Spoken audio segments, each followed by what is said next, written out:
मेहनत घेतली आणि या अंकाच्या माध्यमातून गेल्या 12 वर्षाचा या आधुनिक भारताचा प्रवास हा सर्वांसमोर उलगडण्याचा ज्यांनी प्रयत्न केला आणि हे पुस्तक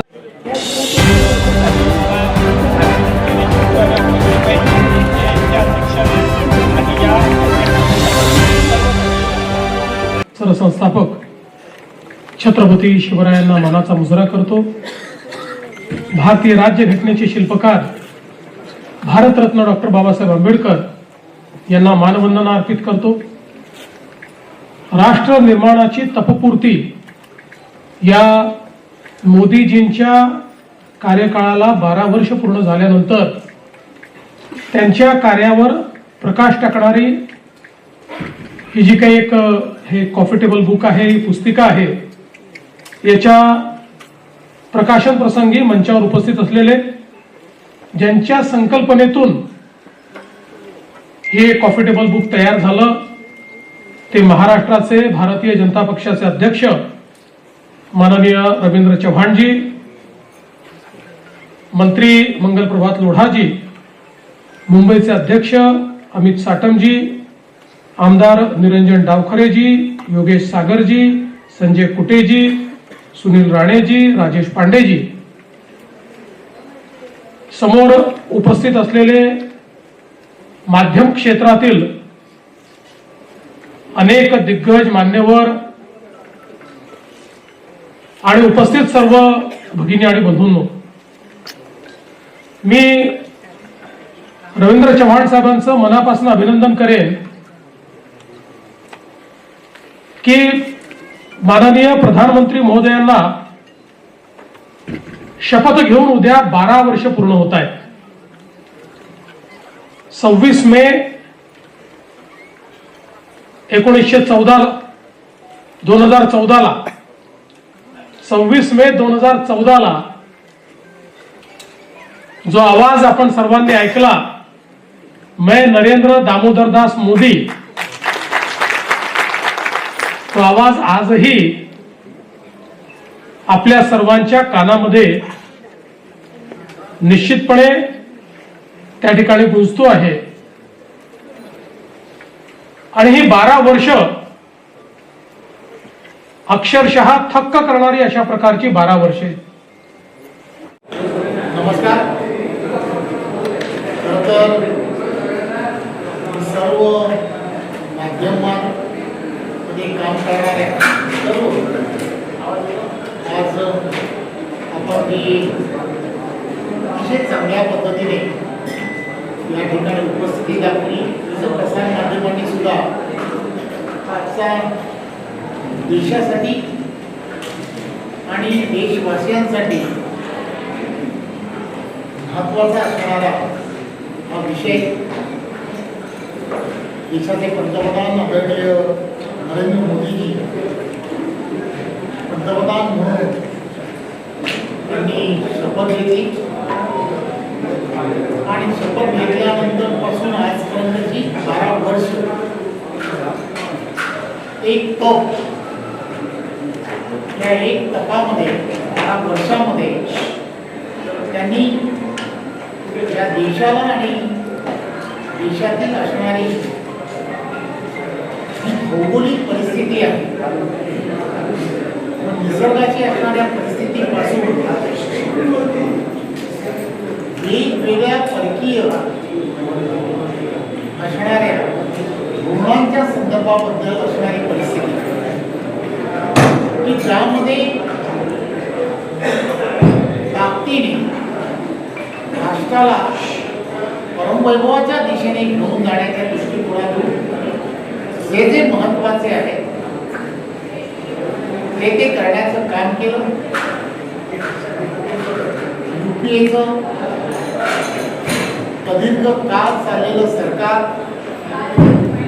आणि या सरकारने काही गोष्टी या देश हिताच्या आहेत त्याकडे केलेलं दुर्लक्ष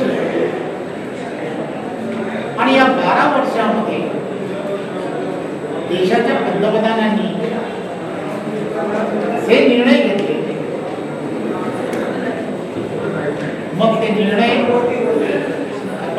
सर्वांनी पाहिली असते, अनुभवली असते. देश एक वेगळ्या दिशेने जगभरामध्ये जाताना तुम्हाला आम्हाला सर्वांना दिसतो. प्रत्येक क्षेत्रामध्ये छाप पाडण्याचं काम हे देशातील असणाऱ्या विविध ऋणांमुळे झालं हे आपण सर्वांनी पाहिलं. भारतीय जनता पार्टी महाराष्ट्र प्रदेशाने एक प्रयत्न केला की आपल्याला या 12 वर्षामध्ये 12 विषय घेऊन खरं तर एका कॉम्पिटेबल बुक मध्ये हे सर्व विषय ते आपल्याला मांडता येतील का, तर ते कदापि मांडता येणार नाही.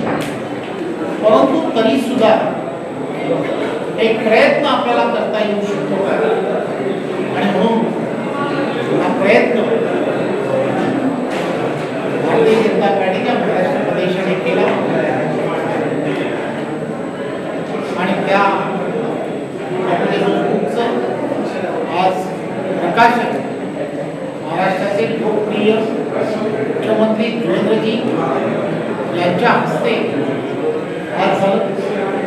खरं तर आपण त्यांना देवेंद्रजींनाही ओळखतात. जसे नरेंद्र मोदीजी 24/7, त्याचप्रमाणे देवेंद्रजीही 24/7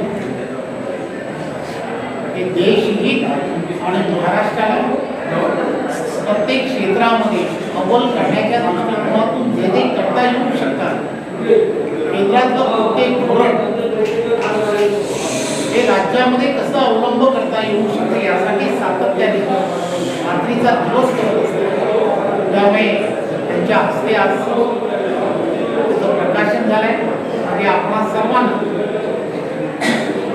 विनंती आहे की हे कॉम्पिटेबल बुक आपण पाहिल्यानंतर प्रयत्न जो आम्ही केला आहे, प्रयत्न आणि त्या प्रयत्नांमधून ही माहिती ही जनसामान्यांपर्यंत पोहोचली पाहिजे. यासाठी या सर्वांचं सहकार्य हे अपेक्षित आहे. आपण द्याल याची खात्री. वेगवेगळ्या कामांचा आढावा या पुस्तकात विरोधक असतील ते मात्र आरोप करतायत की 12 वर्षामध्ये महागाई प्रचंड वाढलेली आहे. आज सुप्रिया सुळे देखील टीका केली. त्यांचं म्हणणे की आम्ही सरकारच्या हातात हात घालून काम करायला तयार आहोत. सरकारने आम्हाला विश्वासात घेतला. एक गोष्ट लक्षात घेतली पाहिजे. आज ज्यावेळेला कॉम्पिटेबल बुक किंवा तयार केलाय, अनेक जण असा प्रयत्न करू शकतील, अनेक जण यापेक्षाही चांगलं कॉम्पिटेबल होऊ शकतील. परंतु यामध्ये प्रत्येक विषयाच्या नंतर एक प्रगती पुस्तक म्हणून एक पान हे ठेवलेले आहे. त्यामुळे 2014च्या अगोदरची UPAची असणारी परिस्थिती आणि मग त्यामध्ये झालेला बदल, एक ओळीमध्ये त्यावेळीची असणारी परिस्थिती आणि आता झालेला बदल, अशा सगळ्या गोष्टी त्यामध्ये नमूद केल्या. खरं तर या सगळ्या गोष्टीसाठी एक 2000 पानाचं पुस्तक सुद्धा तयार करता येऊ शकतं. परंतु छोटे छोटे विषय, ज्या विषयामुळे झालेले बदल हे त्यामध्ये नमूद केले की जे सहजपणे बोलता बोलता आपल्याला लोकांपर्यंत पोहोचवता येऊ शकतं. लक्षात घेतली पाहिजे. राष्ट्र उभारणीच्या दृष्टिकोनातून जे जे प्रत्येकाने केलं त्याच्याबद्दल त्याची स्तुती करणं हे गरजेचंच आहे. परंतु एक गोष्ट लक्षात घेतली पाहिजे. धोरण तयार करणं आणि धोरणाची इम्प्लिमेंटेशन करणं. इंदिरा गांधींनी सुद्धा बँकांचं राष्ट्रीयकरण केलं, परंतु ती बँक सामान्य लोकांपर्यंत घेऊन जाण्याचं काम हे देशाच्या पंतप्रधान नरेंद्र मोदींनी केलं. आपण पाहिलं की बँकांचं निर्माण झालं, परंतु सामान्य जनता जनधन अकाउंटच्या माध्यमातून कोट्यावधी लोकांपर्यंत गेली. फक्त तेवढ्यावरतीच राहिलं नाही, परंतु त्यामध्ये सुद्धा बदल घडवत जाम सिस्टीम याला म्हणतात, जनधनचं अकाउंट खोललं, आधारला त्याला लिंक केलं आणि मोबाईलच्या माध्यमातून त्याला कनेक्ट केलं आणि या जाम सिस्टीमच्या माध्यमातून त्याचा उल्लेख वारंवार होतो, डीबीटी सिस्टीम ही सुरू झाली. खरं तर या सगळ्या गोष्टी ज्या आहेत, या सर्व गोष्टी सामान्य जनापर्यंत, शेवटच्या व्यक्तीपर्यंत सरकार आणि सरकारच्या असणारी प्रत्येक योजना पोचली पाहिजे. हा उदात्त आहे, पारदर्शकता हा अत्यंत महत्वाचा विषय हा देशाच्या पंतप्रधानांनी हा त्या ठिकाणी